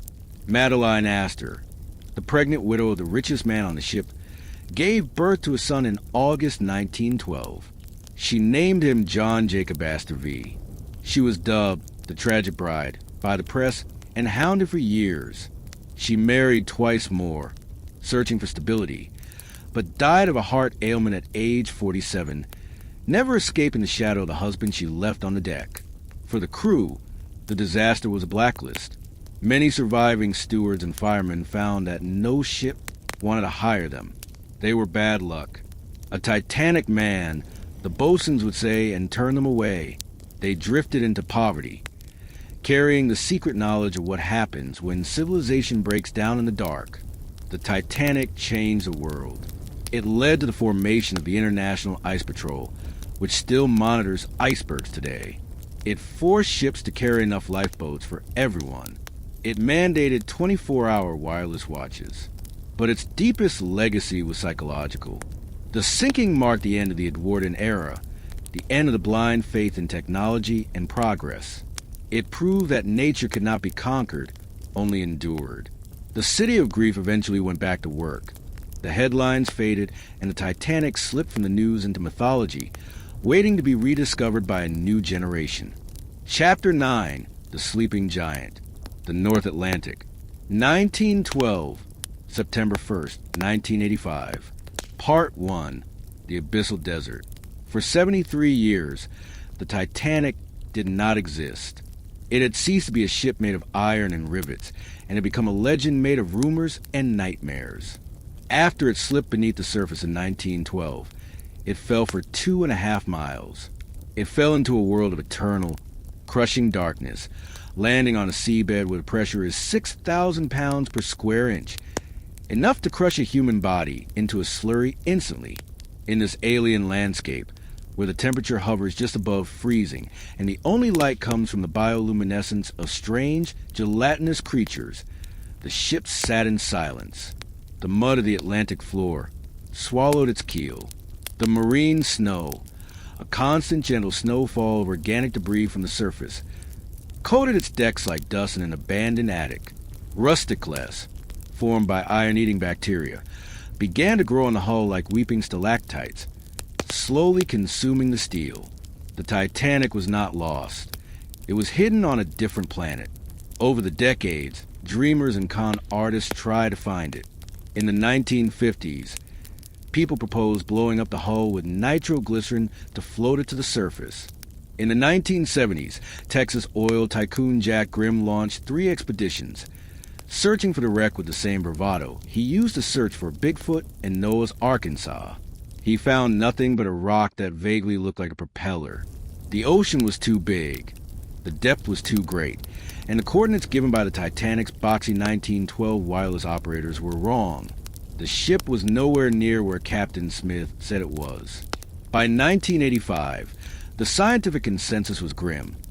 The Titanic was likely gone, shattered into a million pieces by the underwater landslide caused by its impact, or buried forever under 70 years of silt. It was a needle in a haystack, and the haystack was the size of Rhode Island and pitch black. Part 2, The Cold War Bargain. Enter Dr. Robert Ballard. He was a man who straddled 2 worlds, the academic world of the Woods Hole Oceanographic Institution and the covert world of U.S. naval intelligence. Ballard had a dream of finding the Titanic, but he needed millions of dollars in technology that didn't exist commercially. The U.S. Navy, however, had the technology. They also had a problem. During the height of the Cold War, the Navy had lost 2 nuclear-attack submarines, the USS Thresher and the USS Scorpion, in the deep Atlantic. They needed to know if the nuclear reactors were leaking and if the Soviets had tampered with the wrecks. Ballard made a devil's bargain. He approached the Navy with a pitch. I will find your lost submarines and inspect them for you. But if I finish the job early, I want to use the remaining time to look for the Titanic. The Navy agreed, but they were skeptical. They gave him the funding to build Argo, a deep-sea video camera sled that could be towed miles behind a ship. The mission was top secret. To the world, it was a scientific expedition. In reality, it was a military operation. Ballard spent the summer of 1985 finding the Scorpion and the Thresher, mapping their debris fields. It was grim work, looking at the twisted remains of submarines that were tombs for hundreds of sailors. But it taught him a crucial lesson. Heavy ships don't just land in one piece.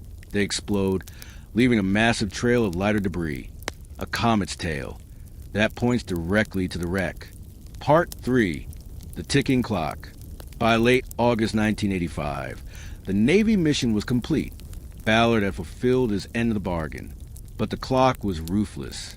He had only 12 days left before the research ship, nor had to return to port. 12 days to find a needle in an abyss. His French counterparts, who had spent weeks searching with sonar and found nothing, had already gone home in defeat. The mood on the Nore was tense. The crew worked in shifts, towing the Argo sled just above the ocean floor, staring at banks of television monitors in the dark. Shipping containers strapped to the deck called Control Van. It was agonizingly boring work. For 24 hours a day, the screen showed nothing but mud. Endless, flat, gray mud. It was like driving a car across the Sahara Desert at night at 2 miles an hour, looking for a lost set of keys. The oceanographers began to hallucinate from the monotony. They saw shapes in the mud that weren't there. As the days ticked down, 5 days left. For days left, the hope began to evaporate. The Titanic was going to win again. It was going to remain a ghost. Ballard began to prepare his concession speech.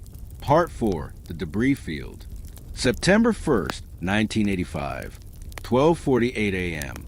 The midnight watch had just started. In a control van, Stu Harris and Jean-Louis Michel were staring at the grainy black and white video feed from Argo, which was flying 12,500 feet below the ship.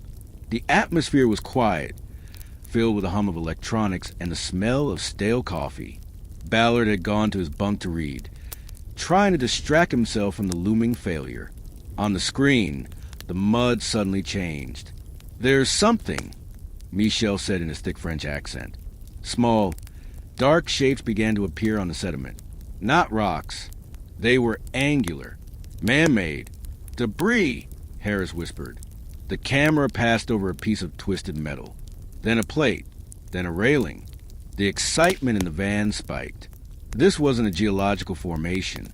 This was a crash site. "Go get Bob," someone shouted. The cook ran to Ballard's cabin. "The guys think you should come down," he said. Ballard, wearing his flight suit over his pajamas, sprinted to the van. He burst in just as a massive, round object loomed out of the darkness on the screen. It was a boiler, a massive single-ended Scotch boiler, lying on the sand with its 3 furnace doors staring back like a face. Ballard froze. He had studied the blueprints of the Titanic for years. He knew that face. "That's it," he whispered. "That's a boiler." Pandemonium erupted. The tired scientists began to cheer, clapping each other on the back, screaming with relief. They had done the impossible. They had found the holy grail of the ocean. Part 5, The Graveyard Shift. Ballard looked at the clock on the wall. It was 1:40 a.m. He realized with a jolt what time it was. The Titanic had sunk at 2:20 a.m. In 40 minutes, it would be the exact anniversary to the hour of the ship's death. The cheering felt wrong. It felt profane. They were dancing on a mass grave. "Stop it," Ballard said, raising his hand. "We're not going to celebrate." The mood in the van shifted instantly from jubilation to solemnity. They were looking at the place where 1,500 people had died in terror. Ballard ordered a moment of silence. For the next hour, as the Argo sled continued to fly over the debris field, the crew watched in reverent silence. They saw thousands of shoes. The bodies had long since been eaten by deep-sea organisms and the bones dissolved by the acidic water, but the leather of the shoes had been treated with tannin, which repelled the bacteria. So the shoes remained, lying in pairs on the mud, marking the spot where a body had once come to rest. A pair of heavy workman's boots, a pair of high-heeled silk pumps, a small pair of child's shoes. The field of shoes was a gut-wrenching reminder that this was not just a ship. It was a cemetery. Part 6, The Ghost in the Dark. The next morning, Ballard returned to the camera to find the main wreck. He followed the debris trail north. And then, out of the gloom, she appeared. It was not the shattered pile of junk the experts had predicted. It was the bow. The bow of the Titanic sat upright on the bottom, proud and defiant. The Argo flew over the forecastle. The anchor chains were still draped in their massive runs, exactly as they had been in the photographs from 1912. The capstans were polished clean by the current. The teak decking had been eaten away, but the steel retained its shape. As the camera glided over the edge of the bow, Ballard saw the most haunting image of the expedition. The railings were still there, the very railings where Jack Thayer had stood, where Captain Smith had peered into the dark, and below them, the nameplate, buried in rust but still legible. The ship was in 2 pieces. The stern, located miles away, had been obliterated, exploding as it hit the bottom, a twisted carnage of steel. But the bow was a cathedral. Ballard felt a profound sense of sadness. The mystery was gone. The Titanic was no longer a myth. It was a real, physical object, rotting in the dark. He had unlocked the tomb, and he knew that the world would soon be coming to loot it. He vowed in that moment to treat the site with dignity, refusing to take a single artifact from the wreck. He left a plaque on the stern, honoring the dead, and then he ordered the Nore to turn for home. He had woken the giant, but he could not save her. She belonged to the ocean now. Chapter 10, The Tomb Raiders. The North Atlantic, 1987 to 2010. Part 1, The Broken Pact. When Dr. Robert Ballard left the wreck site in September 1986, he left behind a plaque on the stern requesting that the Titanic remain undisturbed. He viewed the ship not as a mine, but as a mass grave, a sacred underwater Gettysburg where 1,500 souls had perished. He refused to bring up a single artifact, believing that the moment you take a piece of the ship, you break the spell of its tragedy and turn it into a commodity. But the ocean is international waters, and honor codes are not laws. The coordinates were out. The silence Ballard had fought to preserve lasted less than a year. In 1987, the French Oceanographic Institute IFREMER, Ballard's former partners, teamed up with a group of American investors to form a company that would eventually become RMS Titanic Incorporated. Their goal was explicit: to recover artifacts. They returned to the site not with cameras, but with robotics designed for extraction. The submersible Nautil, a bright yellow deep-sea tank, descended to the mud. It was equipped with 2 mechanical arms, manipulators that could crush a rock or pick up an egg. As the Nautil hovered over the debris field, the arms reached out. The first items were lifted from the silt: a ceramic dish, a piece of coal, a silver fork. For the families of the survivors and for Ballard, watching from ashore, it was an act of desecration. The tomb had been broken open. Part 2, Descent of 1912. The salvage operation was controversial, but what they brought to the surface changed the way the world understood the Titanic. It wasn't the gold or the diamonds that stopped the heart. It was the leather. The ocean floor is a strange chemist. While it eats iron and wood, the tannins in leather repel the bacteria, preserving suitcases and shoes in near-perfect condition. When the conservators opened a Gladstone bag found in the debris field, they were not looking at mud. They were looking at a time capsule. Inside, they found a wool vest still folded. They found a pair of socks. They found a letter, the ink still legible. But the most haunting discovery came from the satchel of Adolf Saalfeld, a perfume maker from Manchester who had survived the sinking. His bag contained 65 small glass vials of essential oils, samples he was taking to New York to launch a new fragrance line. When the vials were brought to the surface and uncorked, the laboratory was suddenly filled with the scent of roses and violets. It was the smell of the Edwardian era, a fragile, floral ghost released after 75 years in the dark. It was a sensory shock that proved the Titanic was not just a pile of rusty steel. It was a suspended moment in time, waiting to be exhaled. Part 3, The Carnival of Grief. With the artifacts came the exhibitions. RMS Titanic Incorporated was granted salvor in possession status by a U.S. federal court, giving them exclusive rights to the wreck as long as they continued to recover artifacts. This created a perverse incentive. To keep the rights, they had to keep disturbing the site. The artifacts went on tour. Museums in Las Vegas, Orlando, and traveling shows displayed the big piece of the hull, the chandeliers, and the cherubs from the grand staircase. The exhibitions were a strange hybrid of memorial and carnival. Visitors could walk through a recreation of the first-class hallway, feel a block of ice to simulate the water temperature, and look at the actual jewelry worn by the dead. In the gift shops, one could buy Titanic coal, small lumps of anthracite recovered from the wreck's boiler rooms, sold for $25 apiece in plastic boxes. For the purists, selling the fuel that was meant to drive the ship to New York was the ultimate commodification of tragedy. It turned the graveyard into a souvenir stand. Yet, millions of people came. They wept over the shoes. They stared in awe at the ship's telegraph. The artifacts, despite the questionable ethics of their recovery, connected a new generation to the history in a way that black and white photos never could. Part 4, The Battle for the Big Piece. In 1998, the ambition of the salvors reached its peak. They decided to raise a piece of the ship itself. They targeted a massive section of the starboard hull, a 20-ton slab of steel containing 4 portholes, known as the Big Piece.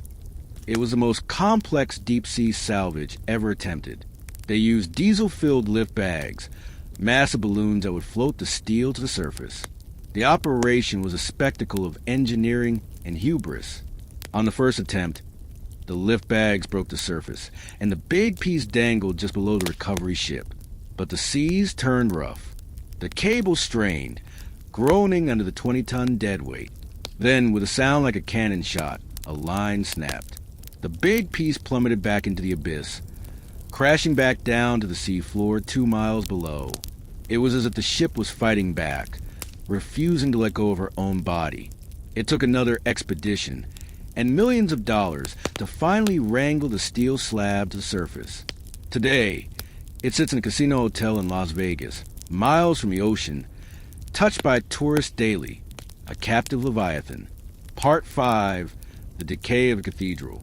While the humans fought over the scraps in the debris field, the ship itself was dying a second death. In 1912, the Titanic was a fortress of steel. By 2000, she was a biological reef. Scientists discovered a new species of bacteria eating the wreck, which they fittingly named Halomonas titanicae. These microscopic organisms feast on the iron, excreting it as rusticles, fragile orange icicles of rust that hang from every surface. The rusticles are beautiful, but they are cancerous. They are slowly dissolving the ship's structural integrity. The wreck is melting. In 2004, the gymnasium roof collapsed. In 2010, the captain's bathtub, an iconic image from the early ballad expeditions, disappeared under a fallen bulkhead. The promenade deck, where Astor and Strauss once strolled, is folding in on itself. But the damage wasn't just biological, it was mechanical. The site had become a tourist destination for the ultra-wealthy. Russian submersibles charged $60,000 a ticket to take tourists down to see the wreck. These subs, landing heavily on the deck to give their paying customers a better view, crushed the teak and cracked the fiberglass of the Marconi suite roof. The wreck was being loved to death. The reverence of 1985 had been replaced by an underwater traffic jam of lights and thrusters. Part 6, The Final Fade. By 2010, a sobering realization settled over the scientific community. The Titanic is temporary. The iron-eating bacteria are winning. Estimates suggest that by 2030 or 2040, the recognizable structure of the ship will collapse entirely. The bow will flatten into a rust stain on the ocean floor. The great staircase, the bridge, the prow, it will all return to the mud. This inevitable erasure adds a complex layer to the salvage debate.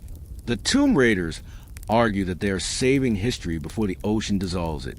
If we don't take it, they say, it will be gone forever. The preservationists argue that the dignity of the site is more important than the objects. Let it fade, they say. Let the ocean finish what it started. As the rusticles grow longer and the steel grows thinner, the Titanic enters its final phase. It is no longer a ship nor a wreck. It is a vanishing memory, slowly disintegrating into the atomic memory of the Atlantic, leaving behind only the stories, the lawsuits, and the smell of Adolph Saalfeld's perfume. Chapter 11, The Immortal Ship, The Collective Memory. 1997, Present. Part 1, The Parable of the Century. By the late 20th century, the Titanic had ceased to be merely a maritime disaster. It had transfigured into the ultimate modern myth. While the wreck lay rotting in the dark, the idea of a ship was growing brighter in the cultural imagination. It became the modern Tower of Babel, a story not just about a boat hitting an iceberg, but about the collision between human ambition and nature's indifference. Every generation found a new meaning in the sinking. For the 1950s, after the horror of the World Wars, Walter Lord's book A Night to Remember framed it as the last stand of chivalry, a time when men stood back so women could live. For the cynical 1970s, it was a story of class warfare, the rich locking the poor below decks. But it was the late 1990s that turned the ship into a global emotional touchstone, cementing its status as the most famous object ever built by human hands. The catalyst was James Cameron's 1997 film. It was more than a movie, it was an act of archaeological reconstruction. Cameron, obsessed with the wreck, spent more time on the ship than the original passengers did. He rebuilt the Titanic almost to scale on a Mexican beach, obsessing over the pattern of the china and the weave of the carpet. When the film was released, it did something extraordinary. It gave the ghost a body. For the first time, the world didn't just see black and white photos of a rusted hulk. They saw the ship alive. They saw the sunlight hitting the promenade, the steam rising from the whistles, and the terror of the final plunge. The fictional story of Jack and Rose became the avatar for the thousands of real tragedies that had no witness. The movie grossed billions, but its real legacy was that it made the Titanic personal for a generation born 80 years after sinking. It ensured that the ship would never just be a footnote in a history book. It was now a shared emotional memory for the entire planet. Part 2, The Mirror of the Soul. Why does this specific tragedy haunt us? Ships sink all the time. The Wilhelm Gustloff lost 9,000 people in 1945. The Dona Paz ferry disaster killed 4,000 in 1987. Yet, the Titanic stands alone. The reason lies in its perfection as a narrative container. It is a closed system, a floating microcosm of the world. On one ship, you had the richest man in the world, Astor, and the poorest immigrants from Syria and Ireland. You had the highest technology of the age and the oldest danger of the sea. You had absolute bravery and shameful cowardice. The Titanic forces every person who learns the story to ask themselves a terrifying midnight question. What would I have done? Would I have been Isidore Strauss, refusing a seat to stay with my wife? Would I have been Wallace Hartley, playing the violin until the water touched my knees? Or would I have been J. Bruce Ismay, jumping into the boat to save my own skin? It is an ethical Rorschach test. We study the Titanic, not to learn about steel and steam, but to learn about ourselves. It strips away the veneer of civilization and reveals the raw human character underneath. As long as humans fear death and aspire to greatness, the Titanic will remain relevant. Part 3, The Modern Echoes. The ocean, however, has a way of reminding us that the story is not over. In June 2023, the Titanic claimed 5 more lives. The submersible Titan, a carbon fiber vessel built by a company that preached disruption and ignored established safety standards, imploded while descending to the wreck. It was a grim, modern echo of 1912. Once again, wealthy passengers paid a fortune to see the sight. Once again, the creators believed their technology was superior to the dangers of the sea. Once again, hubris was punished by physics. The tragedy of the Titan proved that the Titanic is not a Disneyland attraction. It is a dangerous, hostile environment. It reinforced the mystique of the wreck. It is a siren that lures people to their doom. The site remains a place of death, demanding respect. The implosion, happening 111 years after the sinking, bound the 21st century to the 20th in a continuous chain of tragedy, proving that no amount of time can tame the North Atlantic. Part 4, The Final Fade. Scientists predict that within 20 to 30 years, the bow section, the iconic image of the ship jutting out of the mud, will collapse. The bacteria Halomonas titanicae is relentless. The heavy steel plating will turn to dust, and the ship will essentially melt into the seabed. The famous railing where Jack and Rose flew will fall into the sediment. The captain's cabin will crumble. Eventually, all that will remain on the ocean floor will be the indestructible things. The brass telemotors, the propellers, the tiles of the Turkish baths, and the shoes. A reddish-orange stain on the Atlantic mud will be the only physical proof that the greatest ship in the world once rested there. But physical existence is no longer required for the Titanic. She has achieved what the Egyptians tried to do with their pyramids: immortality through memory. She sails on in the collective consciousness of the human race. She sails in thousands of books, the films, the museums, and the nightmares of children who hear the story for the first time. She has become the ultimate metaphor for the fragility of life. Part 5, The Eternal Wake. Imagine the scene tonight at this very second. The coordinates are 41 degrees 43 minutes 57 seconds north, 49 degrees 56 minutes 49 seconds west. It is pitch black. The pressure is crushing. The temperature is freezing. There is no sound, save for the slow shifting of the current. Down there, in the absolute dark, she is still waiting. The rustic lets hang from her bow like weeping willows.